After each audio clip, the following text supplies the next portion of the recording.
में नवीन पेंशन चाहिए तो हम अपनी मांग छोड़ देंगे। एक भी व्यक्ति इस प्रदेश का एक शिक्षक यह कहने को तैयार नहीं है कि यह क्यों नहीं योजना सफल है।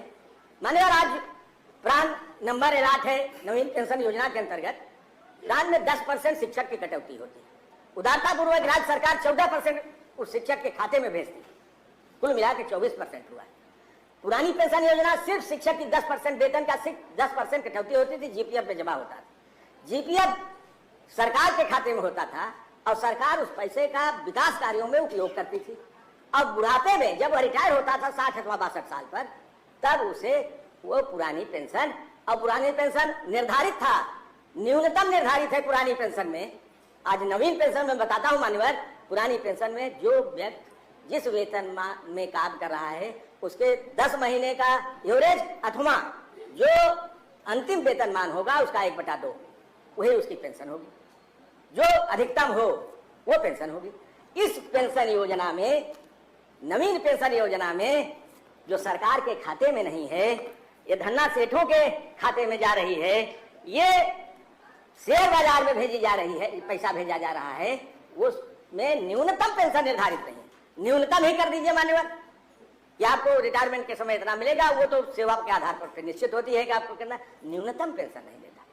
आज रिटायर हो रहे हैं 3 व्यक्तियों को तो मैं पर्सनली जानता हूं, झांसी का केस जानता हूं, अलीगढ़ का जानता हूं।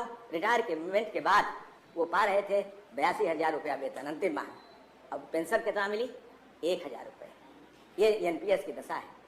82,000 काम करने वाला व्यक्ति अपने जीवन में जिस स्थिति में जी रहा था, क्या बुढ़ापे में 1,000 रुपये चाय पीने भर के लिए उसके पैसा हो जाएगा? भोजन का पैसा आएगा उसके पास?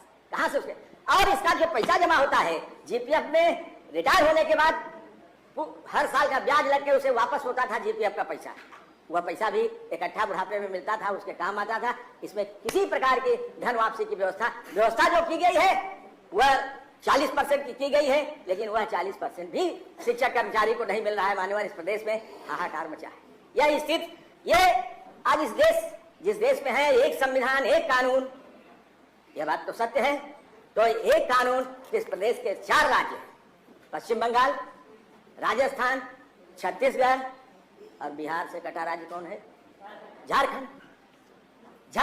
ये 4 राज्य हैं जो पुरानी पेंशन योजना शिक्षक कर्मचारियों के मांग पर लागू कर चुके हैं। मान्यवर ऐसी स्थिति में जब इस प्रदेश का शिक्षक कर्मचारी अपनी लोकप्रिय सरकार से, अपनी लोक कल्याणकारी सरकार से यह याचना हर मंचों पर कर रही है, प्रश्नों के माध्यम से हम लोग यहाँ, नोटिसों के माध्यम से हम लोग यहाँ उनकी बात रख रहे हैं, वो रख रहे हैं बात धरना और प्रदर्शन के माध्यम से, वह रख रहे हैं बात अपने जुलूसों के माध्यम से, बराबर माननीय मुख्यमंत्री जी से, माननीय उप मुख्यमंत्री जी से, ये माननीय सरकार से याचना की जा रही है कि इस पुरानी पेंशन योजना को बहाल करिए। मान्यवर ये आपके लिए भी शुभ होगा और लाभकारी होगा आपके कर्मचारियों के लिए। यह कर्मचारी आपके सामने न कह सके, इसलिए राज्य कर्मचारी है, आपके सामने नहीं कहेगा, आपको नोटिस नहीं देगा, लेकिन हम तो कह सकते हैं। हम उनके प्रतिनिधि के रूप में यहाँ निर्वाचित होकर आए हैं। हम निश्चित रूप से इस योजना को जो आप लागू किए हैं उसे समाप्त करिए। और मेरा एक तर्क ये है कि अगर आप 10% हमारे वेतन से कट रहा है, 14% आप दे रहे हैं, यही 24% आप अपने कोष में जमा करिए, उसी के ब्याज से आप पेंशन दे देंगे। कहीं से पैसा ढूंढने की आवश्यकता पेंशन के लिए नहीं होगी। ये क्या है कि आपका पैसा वो कहाँ जा रहा है? शेयर बाजार में जा रहा है, कई हिस्सों में बट रहा है, किनको दिया जा रहा है आज तक। और सबसे बड़ा दुर्भाग्य मानवर, यह जो कटौती हो रही है इस प्रदेश के 75 जिलों में, मैं केवल शिक्षक की बात करता हूं, अब उनकी जानता हूं इसलिए बात नहीं करता हूं। कोई किसी जनपद के जिला विद्यालय निरीक्षक यह बता दे या सरकार यह बता दे कि उनका पैसा उनके प्राण नंबर में खाते में शो कर रहा है, नहीं शो कर रहा है। वो हमें नहीं मालूम है कि हमारा पैसा कहाँ जा रहा है। ये हमको दिखाई देना चाहिए। वह पैसा खाते में जाता है, कहाँ जाता है, उसका शो करने का, उसको दिखवाने का कोई भी उपक्रम नहीं किया जा रहा है। बार बार शिक्षा अधिकारियों से कहा जाता है कि मान्यवर जो कटौती हो रही है, कम से कम कटौती की गई धनराशि शिक्षक के प्राण नंबर में शो होनी चाहिए। हमें मालूम होना चाहिए कि वह पेंशन का पैसा जो कटौती हुई वह कहाँ गई। मान्यवर यह स्थिति बहुत ही दुर्भाग्यपूर्ण है। आज इस प्रदेश का शिक्षक कर्मचारी हर राजनीतिक दलों से अपनी याचना लेके जाता है, उनके घर प्रार्थना करता है। आखिर देंगे तो यही राजनीतिक दल जो भी सरकार में होंगे। सरकार में आप आए हैं, आपसे प्रार्थना की जाएगी, आपसे निवेदन किया जाएगा कि मान्यवर यह पुरानी पेंशन योजना देने वापस लाने पर विचार करिए। नवीन पेंशन योजना जो मैंने पहले कहा था, एक किसी निष्पक्ष जांच समिति से आप जांच करवा लीजिए या अपने अधिकारी से जांच करा लीजिए। कोई भी व्यक्ति, कोई भी कर्मचारी और शिक्षक यह कहने के तैयार नहीं है कि नवीन पेंशन योजना लाभकारी है, ये अलाभकारी है, ये अनिश्चितता की स्थिति बनी हुई है। ऐसी स्थिति में मान्यवर ये पुरानी पेंशन योजना इस प्रदेश के कर्मचारियों और शिक्षक के लिए उपयोगी है। नवीन पेंशन योजना, बिल्कुल नवीन पेंशन योजना आज कर्मचारियों के लिए अलाभकारी और अनिश्चितता की स्थिति बनाए हुए हैं। उनका जीवन यापन बुढ़ापे में नहीं हो पाएगा। आपकी सेवा की है जिंदगी भर, वो 60 साल तक, 62 साल तक सरकार की सेवा में है, वो दूसरे की सेवा नहीं कर रहे हैं, किसी राजा की सेवा नहीं कर रहे हैं, आपकी सेवा कर रहे हैं। सेवा का जो उन्हें प्रतिफल बुढ़ापे में मिलना चाहिए, वह बुढ़ापा उनके बुढ़ापे की लाठी है। बुढ़ापा में लाठी चाहिए, स्टिक चाहिए चलने के लिए, वही लाठी है।